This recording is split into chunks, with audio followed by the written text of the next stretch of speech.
Both of you, I want to know when you got your opportunity, when you got your show, when you got on Empire, Kiandra, how'd you get the audition? How did it happen? I want to hear the story, and then Trevor, I want to get to you.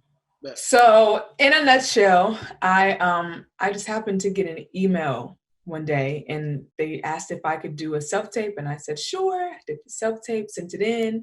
I didn't think anything of it because I sing first, so I was doing music and I wasn't really harping on it. And then they ended up calling me and telling me that I got the role, and I said, you sure? And she was like, yeah, I'm gonna send you an email, and I'm like, okay, great. I didn't say anything to anybody until close to the first episode coming out. I didn't even tell my mom. What? I didn't say anything to anybody because I was, for one, extremely nervous because it was my first acting thing on TV. I didn't know anything about camera acting. And I don't know, I was just really nervous about it. So I was like, I'm not going to say anything until. You were just raw talent. I mean, God is good. God is great. Yeah, but she didn't want to tell nobody because she didn't want them to come ask for that money now. That's no. That's what I'm thinking. Remember, like, you had told me once you had got on the screen that you was going to, slide down $1 now. Right. Trevor, you were a Disney kid. Yeah. How'd that happen? Sure. Wait, so what is the question? My bad. How did that happen? How did I get on Disney? You like a child model first? Like, yeah. No, I did Lion King. I did the Broadway show Lion King for 3 years. That was kind of like I thought there was something before that.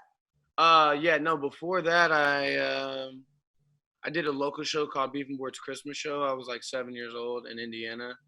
Did that for like 3 months. And I did the Lion King Broadway for 3 years. Then I moved out to LA when I was 11. And I moved out here when the writer's strike was happening, so it was like a solid year and a half, 2 years. I didn't audition one time. Mm-hmm. And then, did a bunch of commercial stuff. But I wanted to say how I got Grownish because that was like a funny story. Well, let's hear that. So I did Burning Sands. That was my first time to go to Sundance, which I thought was so dope because I love movies. And it's like really dope independent films up there. And I remember I was at a party there, and I ran into Kenya, and I was like, yo, what's up? He's like, yo, man, I want to work with you. I want to do something. I got something for you. And I'm like, I've heard this a billion times. He's just blowing smoke about whatever. And then literally I get back to LA probably like a month later.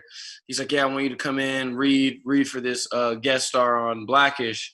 Go in, read for it. I get it. And then that turns into Grownish or whatever. But that was just one of those interesting stories that, people – they say stuff, but he actually followed through, so I appreciate that.